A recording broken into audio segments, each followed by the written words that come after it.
없는 기자회로 함께하겠습니다. 여러분 반갑습니다. 반갑습니다. 반갑습니다. 네. 아이고. 자, 오늘 정상근 동지가 이제 확진 상태에서 이제 풀려났는데 여러 사정 때문에 오늘 참석을 못했고요. 그래서 네. 오늘 우리 민동기 기자와 제가 둘이 진행하도록 하겠습니다. 네. 새해 첫 방송인데 새해 복 많이 받으시고. 아유, 새해 복 많이 받으십시오. 예, 올해는 지난해에도 참 요리조리 잘 피해 나가던데 올해도 요리조리 잘 피해서 코로나하고 마주치는 일이 없기를 진심으로 바랍니다. 아, 제가 지금 3번 검사를 받았거든요. 아, 그래요? 근데 첫 번째 검사를 받았을 때는 네. 느낌이 한 요 정도였는데 네, 두 번째는 요 정도, 세 번째 검사를 받았을 때는 예, 정말 이렇게 네. 큰 염려도 없고 뭐 그냥 통과 의례처럼 느껴졌다. 라고 하기에는 네. 이번에는 굉장히 좀 개인적으로도 이게 진짜 주변에 가까이 왔구나. 네, 그렇습니다. 여러분 정말 조심하십시오. 여러분을 다 피해간다라고 생각하시면 안 되죠. 안 됩니다. 내가 도대체 뭘 잘못을 했지? 그러다가 들어가서 땅을 치고 후회했어요. 여러분 조심하시고 각별히 코로나 위기에 나는 예외라는 생각을 버리시고 항상 임해주시면 감사하겠습니다. 네. 아니 근데 자, 예. 어떻게 보냈습니까? 아, 거기서 뭐 했겠어요? 그냥 뭐 방 안에만 있었죠. 밖에도 못 나가니까 밖에 바람 쐬고 싶으면 창문 열어놓기만 하고 네. 뭐 내내 뭐 했겠어요? 그냥 스마트폰 보고 자고 뭐 또 먹고 그랬죠. 근데 음식에 대해서 불만을 갖는 것 자체가 이건 정말 속편한 일이고 배부른 그런 이야기인데 따뜻한 국물이 정말 너무 그리웠던 그런 시간이었습니다. 여러분은 들어가지 마세요. 예, 들어가지 마시라는 말씀을 꼭 드리고 싶습니다. 안 걸린 사람들 보면은 굉장히 얄밉습니다. 같이 있었는데 안 걸린 사람 장용진, 이동형 뭐 이런 인간들, 네. 박지훈, 이 인간들도 한번 보냈어야 되는데 생각이 들었습니다만. 자, 그래요. 오늘도 이제 새해를 맞아서 국물 없는 기자회 미디어계 각종 이슈들 짚어보면서 여러분들이 잘 모르시는 디테일한 이야기들도 좀 전해드리는 그런 시간을 갖도록 할 텐데 지금 가장 관심은 이낙연 더불어민주당 대표의 사면론 네. 이야기인데 근데 이제 오늘 열림공감TV에서 아주 굉장히 중요한 보도를 합니다. 뭔지 아세요? 모릅니다. 제가 좀 정리를 해보자면 강진구 기자가 우리 네네. 방송도 한번 나오셨던 네네네. 강진구 기자가 한번 페이스북에다가 올려주셨는데 입이 다물어지지 않아요. 어떤 내용이냐면은 이낙연 대표 관련한 내용인데 이낙연 테마주. 네네. 테마주. 근데 사실 어느 정치인이나 다 테마주가 있습니다. 있어요. 대권 주자로 불리는 사람들은 사돈의 팔촌이라도 같은 연관이 돼 있으면은 그 기업의 주식이 테마주입니다. 그렇죠. 그렇잖아요. 네. 김용민이가 만약 대권에 나간다면은 뭐가 테마주일까?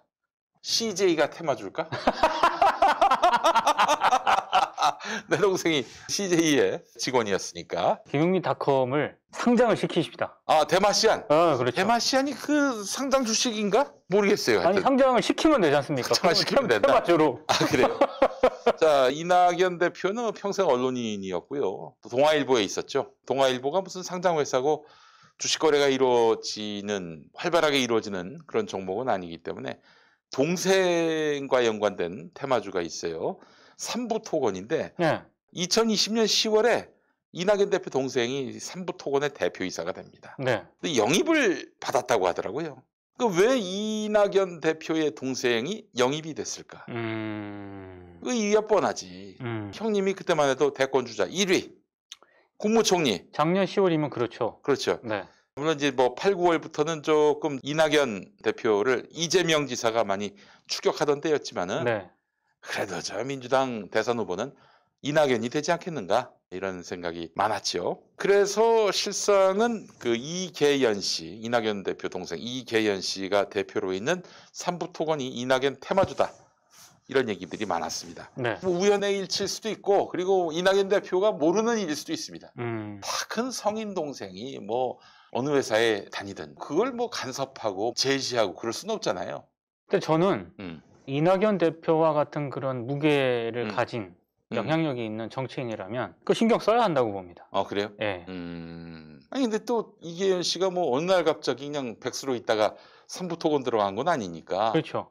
뭐 어떻게 크게 관여할 수 있겠어요? 들어간 것 자체를 뭐라고 하진 않지만 왜 그 시점에 영입을 이 질문은 스스로 한번 던져봤었어요. 그래서 사실은 이거는 좀 별거 아니고 진짜 핵심은 뭐냐면은 삼부토건의 대표가 됐어요. 이낙연 대표 동생이. 네. 그런데 삼부토건을 지배하는 휴림 로봇이라는 회사의 최대 주주가 바뀝니다. 바뀌었는데 누구로 바뀌었느냐? 예.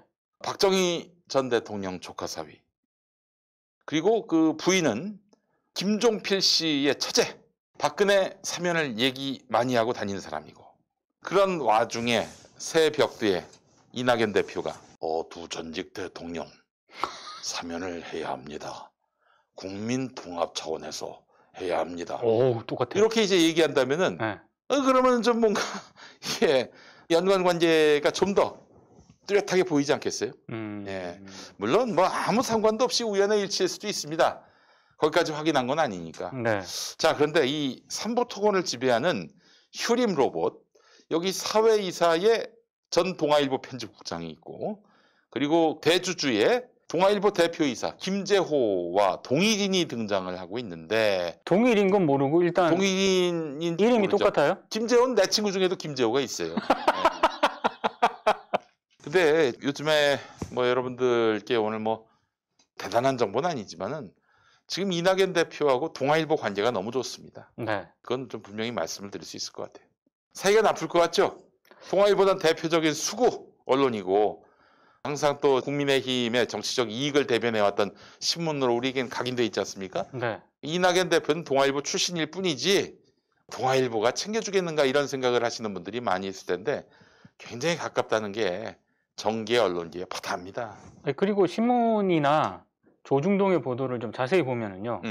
이낙연 대표와 관련한 기사에서 기조라든가 분위기 있지 않습니까? 이게 동아일보하고 조선중앙일보가 좀 많이 다르고요.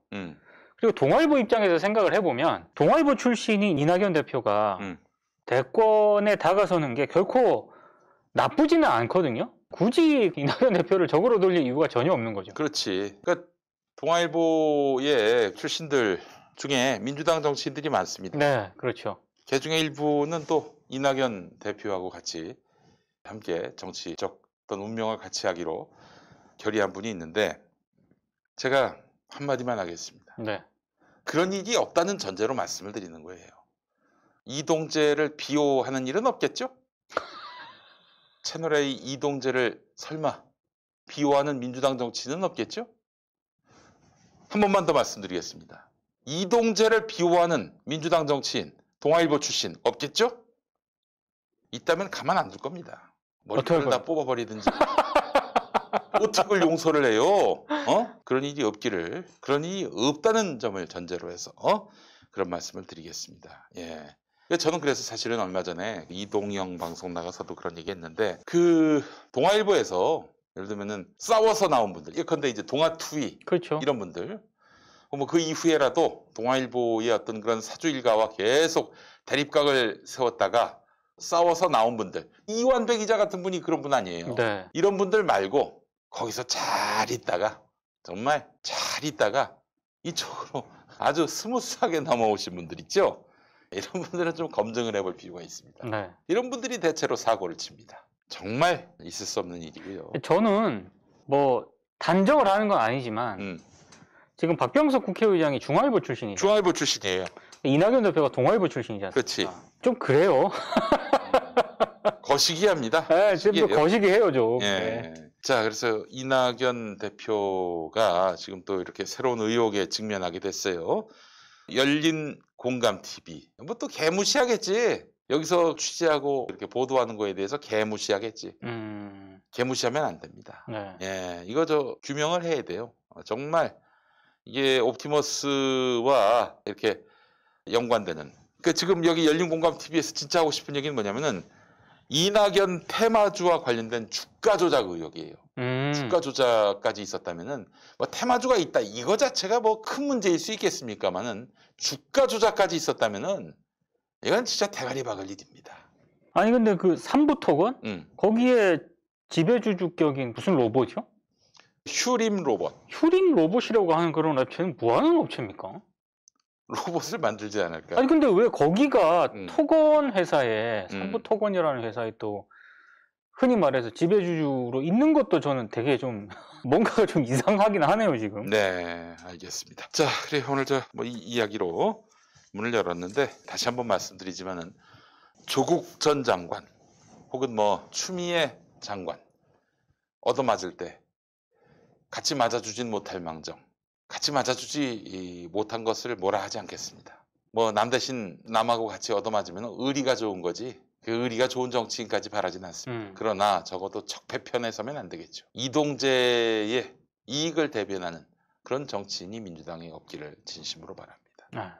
만약에 있다면 정말 가만 안 둘 겁니다. 이거는 진짜 이 새끼는 매장해버려야 됩니다. 용서할 수 없는 새끼 아닙니까? 진짜 머리털을 뽑을 것 이 새끼가 없기를 바랍니다. 진짜 이동재 뒤를 봐줘? 그런 일은 없기를 진심으로 바라는 바입니다. 자, 우리 광고를 또 하도록 하겠습니다. 네. 예. 오늘 정말 국물이 단 1도 없는 오늘 먹을 게 없어요. 왜 그러냐면은 네. 이게 사실 우리 저 사연이 있습니다.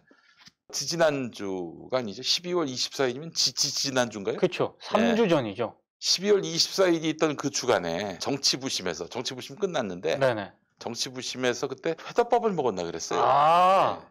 근데 내가 이제 코로나19에 감염된 시점은 그 이후인데 네. 그 이전 시점인 때에 그렇게 같이 먹었다고 이 칸막이 쳐놓고 아하. 그럼에도 불구하고 같이 먹었다는 이유만으로 그 두 분 김성회 대변인 그리고 박진영 부대변인 이분들이 다 그냥 2주 동안에 격리에 아하. 들어가고 말았습니다. 네. 네, 그래서 지금 저희가 당분간은 먹방을 못해요. 여러분들 이해를 많이 해주시기 바라겠습니다. 네. 시식을 할 수가 없어서 좀 안타깝고. 네. 네.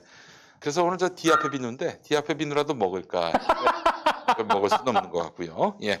자, 구매 후기를 읽어보겠습니다. 정말 좋군요. 10대 후반부터 모공땡땡증이 생기고 심화돼서 원래 닭 피부련이 하고 수십 년을 살다가 첫 구매 후 지금까지 디아페 비누를 한 10개째 쓰고 있는데 효과가 있습니다. 피부가 많이 부드러워졌고 눈으로 보기에도 달라진 게 보입니다. 다른 업체 올인원 제품을 쓰다가 아예 버리고 디아페 비누만 쓰게 됐습니다. 다른 피부 트러블이 있는 분들도 꾸준히 사용하시면 효과를 보시리라 확신합니다. 좋은 제품 고맙네요. 아하. 예, 그래요. 자, 디아페 비누는 정제된 유황을 원료로 사용합니다. 디아페 비누. 유황의 효과로 피부 세정, 그리고 건성 피부 세정. 정말 효과적입니다. 거기다가 제주도산 마유 오일을 사용해서 보습 효과도 정말 뛰어납니다. 어떤 피부 건강에 이로운 성분들이 포함된 어성초를 원료로 사용합니다. 단순 천연 재료가 아닌 발효 숙성시킨 한방 재료를 사용해서 피부에 좋습니다. 발효 숙성 6주. 네, 그렇죠. 6주 동안. 네. 네. 건조한 날씨, 특히 요즘처럼 찬바람이 부는 겨울철에 정말 좋습니다. 피부 트러블로 고통받으시는 분들, 날 추워지면 가려움이 심해지는 부모님께 강력하게 추천합니다. 지금 설 명절을 앞두고 추가 증정 이벤트를 진행하고 있는데 2박스를 구매하시면은 2박스라고 하는 건 요게 이제 3개 들어있는 게 이제 한 그렇죠. 박스인데 네. 2박스를 구매하시면은 낱개 6개가 들어가면은 낱개 1개를 더 드리고요. 네. 3박스를 구매하시면 9개 구매하시면은 낱개 2개를 더 드립니다. 피부를 위한 최고의 선물 디아페 비누를 가장 저렴하게 구매할 수 있는 기회를 놓치지 마시기 바라겠습니다.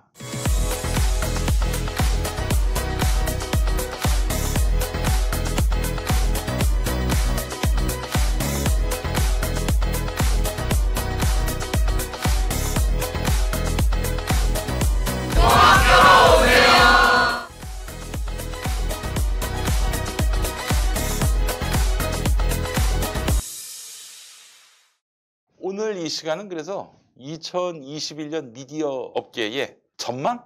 그렇죠. 네, 현상 분석 해보는 시간을 갖도록 하겠습니다. 우리가 한 5가지 주제를 삼아봤는데 뭐 그 순서대로 하기보다는 그야말로 붓이 가는 대로 쓰듯이 우리의 어떤 그런 생각과 의식의 흐름대로 한번 진행해 보도록 근데 그 전에 마스크를 좀 특대형으로 아니 점점 내려가니까 이게 힘드네 진짜. 예. 그래요. 좀 힘들긴 합니다. 이제 바꿀까? 마스크 딴 게 또 있는데. 그래요. 하여튼 뭐 마스크를 또 제대로 써야지. 너무 많은 분들이 염려하니까. 네, 그렇죠. 좋습니다. 예.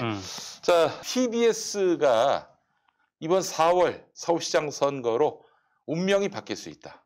그렇죠. 이런 얘기들이 많이 나옵니다. 네. 그 얘기 한번 해볼까요? 근데 저는 뭐 금태섭 전 의원, 그다음에 국민의힘 소속으로 지금 서울시장 도전하겠다고 밝힌 김근식 경남대 교수, 그리고 최근에 오신환 전 의원, 어용 방송인들을 퇴출시키겠다. 그리고 서울시장 선거에서 김어준의 뉴스공장의 존폐 여부에 대해서 시민의 뜻을 묻겠다. 시민의 뜻을 물으면은 당연히 존속이지. 청취율 1위인데. 네. 예. 그게 앞뒤가 안 맞는 얘기고요. 김근식 교수는 TBS 해체까지 지금 주장을 했거든요. 해체. 아이고. 해체까지 주장을 했습니다. 저는 이런 주장에는 전혀 설득력이란 게 정말 단 1도 없다고 봅니다. 네, 뭐 뉴스공장 좋아하시는 분도 있고 또 싫어하시는 분은 뭐 극히 적지만 또 있을 수 있다고 생각을 하는데 그렇죠. 왜 정치인이 언론사를 없앱니까? 문재인 대통령이 마음에 안 든다고 조중동 없애려고 한 적이 있었습니까? 이러면 지들이 욕하는 문재인 대통령보다도 못한 거예요. 그렇죠. 가장 결정적인 문제는 언론들이 왜 이 부분에 대해서 가만히 있는지 모르겠는데 방송법 위반이에요. 방송법 위반? 무슨 말이에요? 특정 방송사의 특정 프로그램을 없애겠다, 폐지하겠다. 이걸 만약에 공약으로 내건다. 네. 방송법 4조 2항이 어떻게 되어 있냐면요. 네. 누구든지 방송 평선에 관해, 그러니까 방송법 또는 다른 법률에 의하지 아니하고는 어떠한 규제나 간섭도 할 수 없다. 그렇지. 이렇게 규정이 되어 있고요. 방송법 105조 1항을 보면 이 규정을 위반해서 방송 편성에 관해 규제나 간섭을 한 자에 대해서는 2년 이하의 징역 또는 3천만 원 이하의 벌금에 처한다. 형벌이 있었어요? 네. 벌칙이 있었어요? 네. 오. 그러니까 방송 편성에 관해서는 제작진이 알아서 하는 겁니다. 그리고 방송법에 따르면은 이제 방송사를 없앨 수도 있죠. 법을 많이 어겨서. 그건 방송통신위원회가 결정할 사안이지 정치인들이 뭐라고 판단할 영역이 아니에요. 그거는 법을 어겼기 때문에 규정에 따라서 퇴출이 되는 거고요. 예, 그렇죠. 방송통신위원들도 법에 의거해서 없앨 수 있지 지가 저 김어준 싫어한다고 그렇게 없앨 수는 없는 거예요. 그러니까 지금 국민의힘 의원들 그리고 국민의힘에서 서울시장을 준비하고 있는 이분들은 약간은 그런 개념으로 지금 접근을 하고 있거든요. 네. 아주 용감한 것 같습니다. 그런 주장을 하는 것 자체가 대단히 용기 있는 주장이에요. 저는. 김근식 이하 나머지들 국민의힘은 뭐 얘기할 것도 없어요. 네. 이자들의 속내는 잠시 후에 얘기하도록 하고 금태섭은 놀랍네. 법을 모르는 사람도 아니고 나름대로 또 진보적 스탠스의 정치인으로 자기의 어떤 그런 칼날을 내세웠던 사람 아닙니까? 그런데 지가 싫어한다고 지가 미워한다고 뉴스공장을 없애? 이거는 보십시오. 이게 바로 이 엘리트가 막장까지 가면 어디까지 가느냐. 단번에 드러나는 겁니다. 그렇게 법이고 양식이고 원칙이고 상식을 다 떠나서 김어준이 미운 거야. 그래서 미우니까 죽여 없애야겠어. 그 밑바닥 본능이 여실히 고스란히 드러난 겁니다. 그는. 그 금태섭 전 의원은 이런 표현을 써서 대단히 죄송합니다만 그래도 본인이 검사 출신이잖아요. 네. 그래서 어느 정도 다른 후보들과는 다르게 빠져나갈 구멍을 만들었어요. 뭐라고? 서울시민의 의견을 묻겠다. 그 전에 김어준 뉴스공장하고 TBS 정말 심각한 문제다라고 규정을 해놓고 내가 서울시장 되면은 서울시민의 의견을 묻겠다라고 얘기를 했거든요. 서울시장 될 일도 없겠지만 그게 뭐예요? 없애겠다는 얘기죠. 그러니까 없애겠다는 얘기를 이렇게 우회적으로 저는 돌려서 얘기를 했다라고 생각을 하는데 방송법을 어지간하게 아시는 분 같은데 그러면 안 되죠, 진짜. 뭐든지 법에 의거해야 되는 거예요. 특히 정치 권력이 언론에 대해서 뭔가 작용을 하고 싶다 그럴 때는 법에 의거해야 되는 것이고 단 한 톨의 오해가 없도록 해야 합니다. 아니 정말 그런 식이라면은 내가 만약에 대권에 출마해가지고 조중동 없애겠다, 폐간하겠다 이거 공약으로 내걸어봐요. 그렇죠. 골 때리는 거지. 아니 조중동이 아니야. 조중동이 난리가 났을 겁니다. 그러면 조중동이 난리가 나는 건 상관이 없고 그 자신 스스로에게 셀프로 그야말로 똥바가지로 얼굴에 붙는 꼴입니다. 근데 저는 또 한 가지 좀 이상한 게 이런 말도 안 되는 얘기들을 지금 정치인들이 하고 있잖아요. 근데 정말로 이상한 거는 이런 주장이라든가 말도 안 되는 얘기에 대해서 한국기자협회, 전국 언론노조 조용합니다. 한국 피디연합회가 이건 언론 길들이기다라고 논평을 냈고 민원연이 논평을 냈고 정작 이런 부분에 있어서 지금까지 정부 차원에서 뭐 징벌적 손해배상제 뭐 이런 거 할 때마다 언론 탄압이다. 추미애 장관이 기자 사진 찍어가지고 페이스북에 올린 것도 좌표 찍었다 언론 탄압이다. 이렇게 집 앞에서 저렇게 뻗치기 하는 기자, 출근도 못하게 하는 기자를 알아보지도 못하게 식별도 불가능하게 찍었는데 그거 갖고 지랄 발광을 떨었던 거 아닙니까? 언론사 기자를 저렇게 망신을 줬다. 그 정도 이렇게 반발한 언론현업인 단체라면 당연히 이거는요 들고 일어나야 되는 사안이에요. 네, 그렇죠. 조용합니다. 네. 조용해요. 자, 그렇기 때문에 금태섭 씨는 지금 완전히 뭐 이성을 잃었다라고 전 보고 싶고요. 그러면 안 됩니다. 아니, 어느 공직선거 출마 예정자가 언론사 콘텐츠가 마음에 안 든다고 언론사에게 직접적 위해를 가할 그런 의도를 드러낼 수 있겠습니까? 뭘 잘못했는지 지적을 하고 그렇게 해서 시민들의 공감을 얻는 것만 하면 돼요. 그 다음은 당선된 다음에 하든가. 왜 시작부터 이렇게 특정 언론, 특정 프로그램에 대해서 적개심을 드러내고 야, 너 내가 당선되면 너 죽었어? 이러는 게 어디 있어요? 이런 유치한 짓이 어디 있습니까, 세상에? 그러니까 저는 두 가지를 보여준다고 봐요. 네. 하나는 지금 서울시장에 출마하려고 하려는 이런 국민의힘 소속 정치인이나 아니면 금태섭 의원 같은 분들이 그만큼 서울시와 관련한 어떤 공약이라든가 이런 부분에 있어서 콘텐츠가 빈약하다. 그러니까 지금 언론에 어필할 수 있는 그런 사안들에 대해서만 목소리를 크게 내고 있다고 생각을 하거든요. 갑자기 TBS하고 김어준을 왜 들고 나오겠습니까? 그치. 그거는 그만큼 서울시의 뭐 미래 비전이라든가 이런 부분에 대해서 아직 내놓을 그게 없다는 거예요. 네. 그러니까 그거의 빈약성을 역설적으로 보여주고 있다고 생각을 하고 나머지 하나는 정말로 이 후보들이 TBS를 뭐 해체한다거나 김어준의 뉴스공장은 뭐 날린다, 뭐 날릴 수도 있을 것 같긴 합니다만 저는 이거 재보궐선거를 앞두고 압박용이라고 생각해요. 네, 네. 압박용. 압박용. 알겠습니다. 네. 왜 국민의힘은 저러는가? 국민의힘이 TBS를 장악했을 때 그때 상황을 돌아보면 됩니다. 저희 저널리즘 이번 호에 TBS의 어떤 직원이 네. 기고를 해왔습니다. 네. 그거 읽어보겠습니다. 네. 발행되기 전에 제가 기고해 주신 걸 좀 읽어서 죄송합니다만. 독점 공개. 뭐 독점. 예. 그렇죠. 예. 뭐 우리도 언론사들 포털 장사하는 식으로 합시다. 예. 단독. 네. 예. 편파 이야기가 나온 김에 이명박 오세훈 씨가 서울시장이던 시절에 TBS 얘기를 부끄럽지만 꺼내고자 한다. 이 시절이야말로 서울시장이 본인의 입맛에 맞게 인사를 TBS 본부장으로 낙점해서 직간접적으로 컨트롤하곤 했었다. 그렇죠? 그렇죠. 그러니까 다 눈으로 봤던 바입니다. 네. 당시 본부장들은 시장의 총애를 받기 위해서 혈안이 돼 있던 경우가 많아서 시장의 일거수일투족에 대한 보도와 방송을 최우선으로 지향하곤 했다. 본인의 경험과 선후배 동료들의 증언을 바탕으로 몇몇 얼굴 화끈거릴 에피소드를 소개해본다.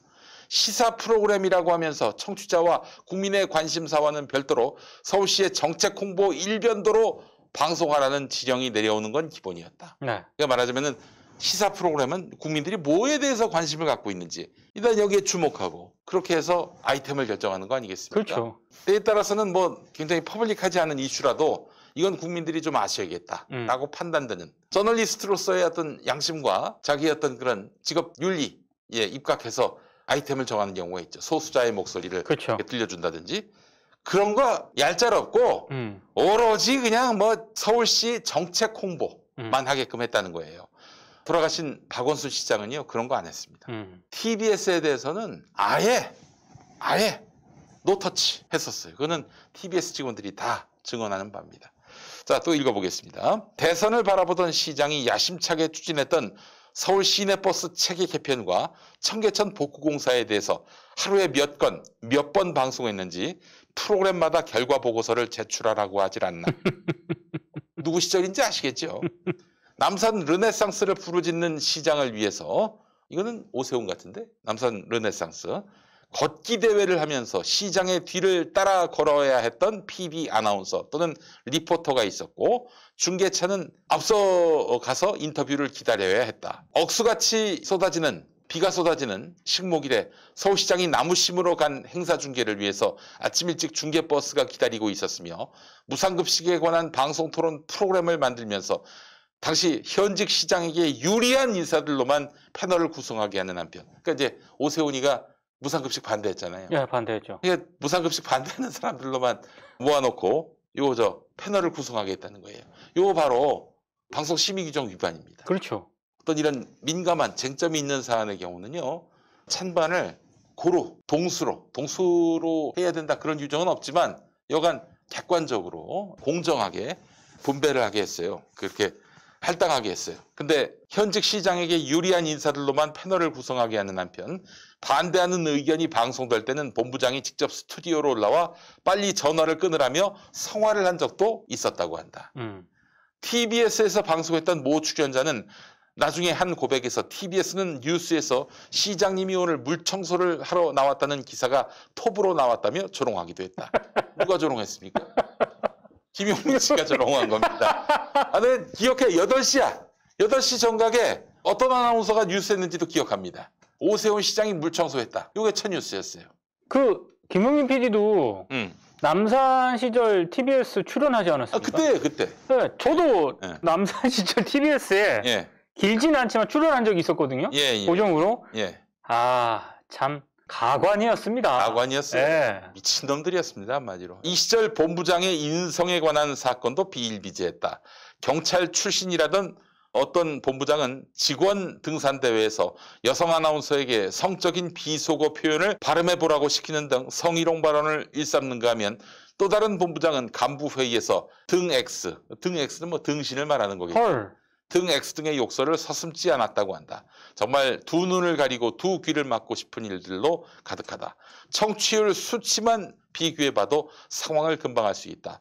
과거 개국과 함께 지상파 방송의 청취율을 위협하던 TBS는 이 시절 이명박 오세훈 시절 바닥을 모르는 추락을 거듭했고 TBS 구성원들은 이때를 잃어버린 10년이라고 통탄해하고 있다. 그래요.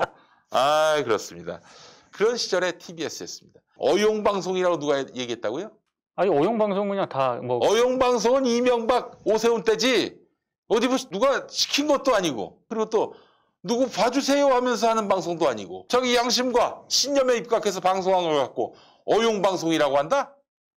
야 어용이 그런 게 어용이냐? 그러니까 되게 좀 어이없는 게 김어준 씨와 김어준 총수와 TBS 뉴스공장, 김어준의 뉴스공장에 대해서 방송 내용이라든가 뭐 정치적 스탠스 마음에 안 들어 할 수도 있고 비판할 수도 있죠. 그 비판하면 돼요. 그렇지. 그렇게 비판하는 거하고요. 어떤 프로그램을 서울시장에 출마하려는 사람이 내가 서울시장 되면 저 프로그램 없애버리겠다. 저 어용방송에 뭐 퇴출시켜버리겠다. 혹은 TBS 뭐 해체시켜버리겠다. 라고 얘기하는 거는 차원이 다른 문제죠. 차원이 다른 거. 니들이 듣기 싫고 니들이 자기 편 안 들어준다고 다 어용입니까? 그건 말도 안 되는 얘기지. 지들이 그런 식으로 방송했을 때 그런 어용 방송했을 때가 어용이지 지금의 뉴스공장을 비롯한 이런 방송들은 어용이라고 볼 수가 없습니다. 저는 저 사람들이 저렇게 얘기하는 걸 보면서 무슨 생각을 했냐면 야 나중에 지금 우리가 이렇게 미디어가 굉장히 지형이 막 환경이 바뀌고 뭐 1인 미디어 시대라고 합니다만 저 사람들이 나중에 진짜 뭐 서울시장이 되건 나중에 집권을 하게 되면은 우리 그 언론 환경이나 방송 환경이 다시 이명박근혜 시대로 고스란히 되돌아갈 수도 있겠다. 저는 이런 생각이 든다니까요. 그렇습니다, 여러분. 그러니까 서울시장이 저쪽으로 넘어가면은 TBS가 어떻게 되든지 지금 들려드렸잖아요. 제가 봤을 때 정말로 그렇게 될 것 같아요. 교통방송이 될 것 같아요. 교통방송. 진짜 TBS가 아니라 교통방송이 될 것 같아요. 교통방송. 고통방송이 되는 거예요. 그래요. 약간 TBS의 미래는 서울시의 보궐선거 결과에 달려있다. 그런 생각이 듭니다. 지금 TBS는 과거와 같지가 않아요. 과거에는 그때 이명박 오세훈 시절에는 서울시 사업소였습니다. 그렇죠. 사업소였습니다. 근데 지금은 서울시 공무원이 아니야. 그렇죠. 서울특별시가 출자한 서울특별시 미디어 재단의 TBS입니다. 그렇죠. 그래서 사실은 TBS는 서울특별시가 관여할 수 없고요. 예산을 지원하게 돼 있습니다. 원래 사실 TBS가 저것도 하려고 했었어요. 상업 광고 방송. 그래서 완벽하게 서울시로부터 독립하려고 그랬었는데 그것도 막혔어요. 그래서 서울시로부터 예산을 받아야 하는 운명에 놓였습니다. 440억 가운데 서울시에서 357억을 지원하고 있습니다. 400억 중에서? 440억 중에서. 440억 중에서. 나머지는 무슨 협찬 광고 이런 걸로? 그렇죠. 그래서 이제 국민의힘에서는 어떻게 하느냐? 예산을 한 푼도 안 주는 걸로 해가지고 그렇죠. TBS를 고사시키겠다는 겁니다. 네. 그렇기 때문에 야, 너 예산을 한 푼도 안 받을래? 아니면 김어준 날릴래? 막 이럴 거란 말이지. 내가 TBS에 출연도 하지 않는데 왜 이렇게 TBS를 옹호해 주지? 아니 없이. TBS에 대한 호불호 이런 걸 떠나서 워낙에 말도 안 되는 소리를 하니까. 그러니까 지금의 이런 거라면 언론인들이 들고 일어나가지고 일어나야 돼요. 미쳤냐 돌았냐 개소리 하지 마라. 야 너 금태섭 너 인간이 어떻게 그렇게 됐냐 이렇게 막 규탄하고 그리고 혼쭐을 내줘야 되는데 아무도 그런 얘기를 하는 사람들이 없어요. 아니 성명서 제목도 딱 좋아요. 이명박근혜 시절로 돌아가자는 건가? 네. 해가지고 성명서 쓰면 되는데. 언론 노조하고 왜 기자협회는 아무런 성명을 안 내는지 모르겠습니다. 그러게나 말입니다. 너무 안타깝습니다. 네. 예. 자, 그래 TBS의 운명은 4월 서울시장 재보선에 달렸다. 이런 말씀을 드리고 싶습니다. 다음 이야기 또 한번 나눠보겠습니다. 2021년에 리더십이 많이 교체됩니다. 그렇습니다. 예, 연합뉴스 사장 그리고 KBS, YTN 네. 그리고 CBS는 이제 민간 방송이니까 다르더라도 KBS나 연합뉴스 그리고 YTN 같은 경우에는 공영적 지분의 방송들 아니겠습니까? 그렇죠. 공영 방송이고요. 네. 여기 이제 사장이 이제 선임돼야 하는데 KBS 같은 경우에는 시청료, 수신료를 인상하느냐 마느냐 이게 양승동 사장에게는 굉장히 사활이 걸린 문제 같아요. 오냐 스톱이냐. 아니 근데 저는 좀 그런 패러다임을 벗어났으면 좋겠어요. 그래서 저는 양승동 사장이 개인적으로 안타까운데 수신료 인상은 이게 역대 사장들이 마치 무슨 매뉴얼처럼 자꾸 인상을 추진을 하거든요. 되겠습니까? 근데 지금 시점에서 코로나19 때문에 지금 많은 국민들이 어려운 이런 시점인데 여기서 수신료를 인상을 하겠다. 이건 정무적 판단으로 봐서도 이거 안 되는 거거든요. 근데 왜 할까? 그냥 매뉴얼처럼 가는 것 같아요. 이걸 전혀 시도도 안 해본 사장이라는 그런 나중에 역공을 내부 구성원들로부터 들을 수도 있기 때문에 그런 측면에서 시도를 하는 게 아닌가 싶은데 그래서 그 측면에서 봤을 땐 사실상 저는 KBS 수신료 문제는 그렇게 큰 변수는 아니라고 봅니다. 네. 차라리 그게 진짜 변수라고 생각하신다면은 이런 승부수를 띄울 수도 있지 않을까요? 본인이 결정한다고 될 문제는 아니겠지만 네. 국민투표로 KBS 사장 도전하겠다. 그리고 아예 국민투표와 함께 국민들로부터 수신료 인상에 대한 직접 동의를 구하겠다. 이런 승부수를 한번 띄워보는 것도 어떨까? 저는 이 공영방송 사장 선임 과정에서 이용마 정신이 이제 좀 이 정부 안에서 빛을 좀 발할 때가 됐다. 이용마 정신이 뭡니까? 국민들이 공영방송 사장을 선택하도록 하게 하는 거 아닙니까? 예.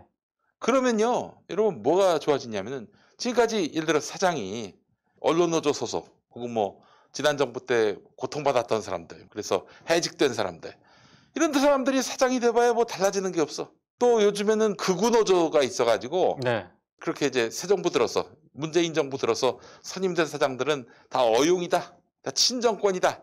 이런 또 낙인까지 박지 않습니까? 리더십을 제대로 발휘할 수가 없어요. 근데 만약에 국민투표로 해서 사장이 선출된다. 어떻게 되겠습니까? 국민이 선출한 거 아니에요. 그렇죠. 대통령이 왜 힘이 있습니까? 국민들 다수의 표를 얻어서 대통령이 됐기 때문 아닙니까? 네. 국민들 다수가 뽑은 KBS 사장, MBC 사장 힘이 넘쳐나죠.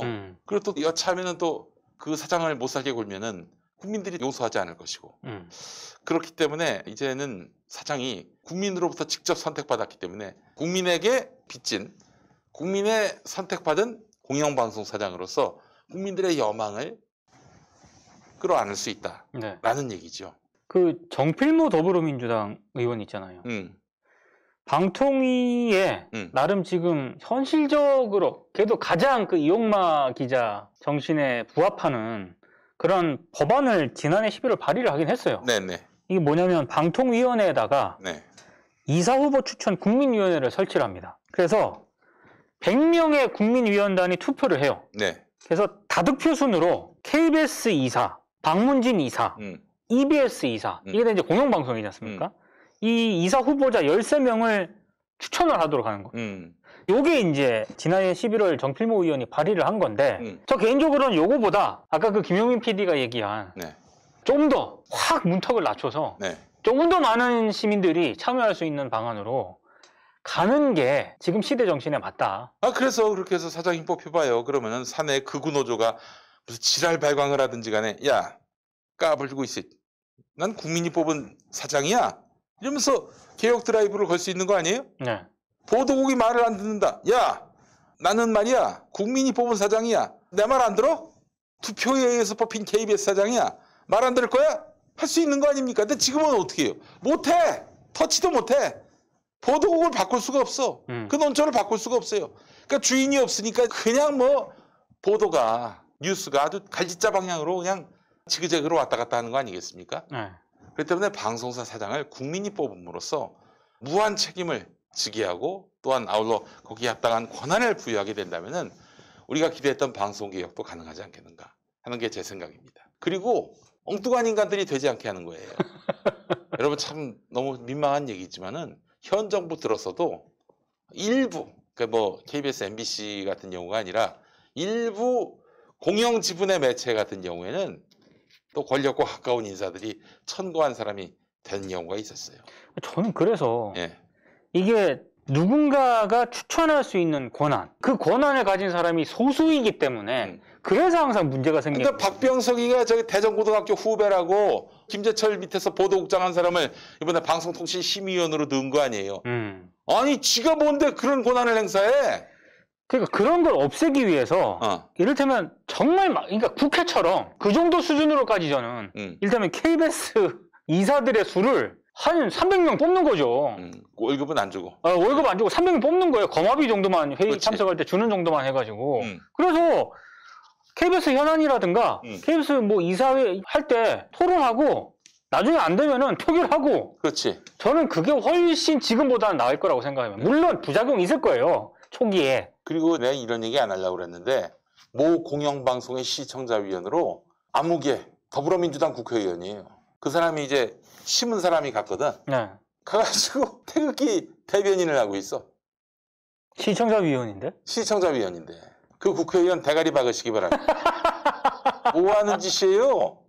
왜 그런 얼척없는 인간을 갖다가 앉혀가지고. 그래서 그 공영방송에서 개혁적 프로그램을 하려고 그러면 이 태극기가 가가지고 계속 딴죽 걸고 시비 건다는 거야. 더불어민주당 국회의원이 추천을 했는데, 추천받아주고 왔는데, 지금 이번에 봐봐. 더불어민주당 국회의원인 사람이 국회의장이니까 지금 당적을 초월했습니다만은, 김재철 때 보도국장 했던 인간이 방송통신심의위원으로 가면은, 뭐 하자는 거야, 이게 도대체? 진짜 확 열받네. 우리 저 권경아님은 민주당 의원 누구예요? 라고 물어보셨습니다. 제가 말씀 못 드립니다. NO! 말씀 안 드립니다. NO! 예. NO라고 제가 그럼 한 가지 얘기했습니다. 예. 희소식. 방송통신시민위원회. 지금 4기 위원들이거든요. 강상현 위원장을 비롯한 4기 위원들. 임기가 이번 달 29일까지입니다. 이번 달 29일까지. 좀 많이 바뀌어야 될 것 같습니다. 많이 바뀌어있지. 방송통신심의위원이 바뀐다고? 그렇습니다. 그 자리에 지금 박병석이 후배가 들어간다는 거 아니야? 김재철 시대에 그러니까 보도국장 했던 사람이. 어찌됐든 임기가 29일까지이기 때문에 아직 시간이 있습니다. 그래서 이 공론화를 통해서 저기 아무 데나 저기 흘리세요. 이런 선수가 지금 말이 되냐? 29일까지이기 때문에 지금 교체기거든요. 엉뚱한 사람이 여기 들어가지 못하도록 해야 됩니다. 아니 그러니까 왜 니들이 추천해가지고 니들 사람을 갖다 심냐? 니들이 뭐야 도대체? 아니 지금 촛불 정부에 대한 이 촛불 시민들의 여망을 제대로 수렴하지 않고 엉뚱한 인간을 갖다 앉혀놓고 그런 권력을 언제 줬어? 자기가 권력을 얻더라도 이게 시민적 동의가 되는 사람이냐 아니냐 이런 것들은 좀 제대로 검증하고 추천을 하든지 해야지. 태극기를 갖다 앉혀 거기다가 자꾸 누구냐고 묻는데 NO! 얘기 못합니다. 얘기 못해요. 지금 그 태극기를 옹호한다는 분은 심의위원회 아니면 시청자위원회? 시청자위원인 걸로 알고 있어요. 모 방송사에? 그러면 또 방송통신심의위원하고는 또 다르네. 근데 어찌됐든 그 시청자위원도요. 저는 더 개방하고 이게 무슨 권력처럼 생각을 안 해야 돼요. 하는 분들도. 그렇지. 야, 그 권력이 네가 잘나서 생긴 권력이냐? 줄 잘 서가지고 얻은 권력인데. 아이고, 참. 부끄러운 줄 알아야지. 진짜 이거 뭐 하는 짓입니까, 이게. 열불 뻗쳐가지고, 진짜. 자, 그래서 새로운 공영방송 사장은요, 좀 파격적으로 아예 국민들에게 맡겨가지고 국민들이 선출할 수 있게끔 한다면은 공영방송의 신뢰도도 올라갈 것이고요. 기대도 올라갈 것이고. 아울러 공정성, 신뢰도도 크게 올라갈 것이다. 그렇게 못하는 이유가 뭡니까? 내가 추천하고 싶은 권리를 놓고 싶지 않거든. 야, 그러면 도대체 과거 정부하고 뭐가 달라? 제 말이 그렇습니다. 대통령께서 좀 바쁘시겠지만은 이 공영방송 리더십 문제와 관련해서는 이제 엉뚱한 놈들이 여기서 완장차고 권력 행사하지 못하게 막아주시면 어떨까 하는 생각이 그 듭니다. 예. 아까 방금 말씀 이번 2021년이요 많이 바뀌어요. 제가 간단하게 말씀을 드리면 네. 연합뉴스 대주주가 있습니다. 예. 뉴스통신진흥회 이사. 네. 8명 가운데 7명의 임기가 다음 달 7일로 연합뉴스 사장이 아니라 연합뉴스의 대주주인 뉴스통신진흥회. 진흥회 그거군요. 죄송합니다. 정정하게. 아니 진흥회 이사 8명 가운데 7명이 다음 달 7일 날 만료가 되고요. 그리고 3월 달에 차기 연합뉴스 사장이 바로 그 이사들이 선출합니다. 그렇군요. 예, 네. 예, 예. 굉장히 중요해요. 예. 연합뉴스. 또 뉴스통신진흥회 누가 가서 앉는지 한번 봅시다. 네. 나는 저 민주당 추천인데 태극기가 가서 앉는 이런 참사가 발생하면 내 진짜 그땐 용서하지 않을 겁니다. 진짜. 네. 그리고 8월 달에는 MBC 최대 주주죠. 예. 박문진 이사진이 교체가 됩니다. 아, 그렇군요. 굉장히 중요합니다. 이것도. 예. 그리고 9월에는 네. 또 YTN 차기 사장 임기가 시작이 되거든요. 물론 그 전에 그 MBC의 대주주인 방송문화진흥회의 이사들이 교체가 됐는데 네. 바뀐 이사들이 다음 MBC 사장을 결정하겠네요. 그렇죠. 예. 이번에 8월 달에 바뀌는데 이 이사진이 다음 MBC 사장을 선출을 하기 때문에 이게 또 어떻게 교체되느냐가 굉장히 중요합니다. 알겠습니다. 그리고 또 YTN 사장도. 그렇죠. 예. YTN 사장도 이번에 바뀝니다. 예. 예. YTN. 줄줄이 바뀌기 때문에 정말 굉장히 중요한. YTN 골 때리는 방송사가 됐습니다. 예. 지금 도대체 그 방송은 뭐 하는 방송인지 모르겠어요. 아, 그래요? 예. YTN은 요즘 잘 안 봅니다. 뭐 극우 평론가들이 막 나오는데. 아, 진짜요? 예. 그 김용민이도 좀 나올 수 있잖아. 김용민 아예 배척을 해. 아, 근데 YTN도 아니 극우가 나오면 나도 나올 수 있는 거 아닙니까? 그거가 안 나와야죠. 예. 아, 정말. 여러분 농담입니다. 전 방송 아무런 욕심도 욕망도 없습니다. 이제 뭐 이런 구조 속에서 나가고 싶진 않아요. 예. 우리 정찬영 사장님 참 뭐 상이 났으니까 부친상인가가 났어요. 그래서 넘어가겠습니다만은 참 유감이 많습니다. 유감이 많아요. 가서 도대체 YTN에서 뭐 하셨는지 너무 궁금합니다. 예. 자, 그나저나 여러분 제가 YTN을 사랑하는 마음은 정말 1도 없습니다만은 이동형의 뉴스 정면 승부 6시부터 7시 반으로 시간을 옮겼어요. 저는 5시 10분부터 7시까지였는데 6시부터 7시 반으로 시간이 옮겨져 가지고 이제 내일부터 이제 전화가 갈 겁니다. 내일부터 전화를 받으시면은 서울 전화로 오게 되면 무조건 받으시고요. 그렇게 해서 어제 5분 이상 들은 라디오 방송이 있느냐라고 물어보면은 YTN 라디오 이동형의 뉴스 정면 승부라고 말씀해 주시면 좋겠습니다. 6시부터 7시 반까지인데 아셨죠? 이동형. 그리고 저 7시 반에는 변상욱 기자가 진행하는 뉴스가 있는 저녁. 그렇죠. 그것도 말씀해 주시면 좋겠어요. 예. 근데 그런 청취율 조사 전화 받아본 적이 있습니까? 예? 전화를 받아본 적이 있어요? 저는 한 번도 없어요. 주변에서는 그렇게 많이 받는데 왜 이렇게 나한테는 안 오지? 이게 아무한테나 거는 건데요. YTN의 라이프 채널이라고 있어요. 라이프 채널이요? 네, 뭐 뉴스 아닌 나머지 걸 한다는 건데 YTN ETV로 이름을 바꾼다고 하는데요. 그러거나 말거나 YTN 1TV나 잘 나가야 뭐 ETV도 관심을 갖지. 아니 지금 YTN에서 열심히 또 이렇게 방송 공정성 투쟁하셨던 분들은 지금 어떤 마음이실까 하는 생각이 드네요. 네, 지금의 YTN이 잘하고 있다라고 생각하진 않겠죠, 설마. 네, 그분들이 잘 안 보여요. 안 보여요. 네, 그래요.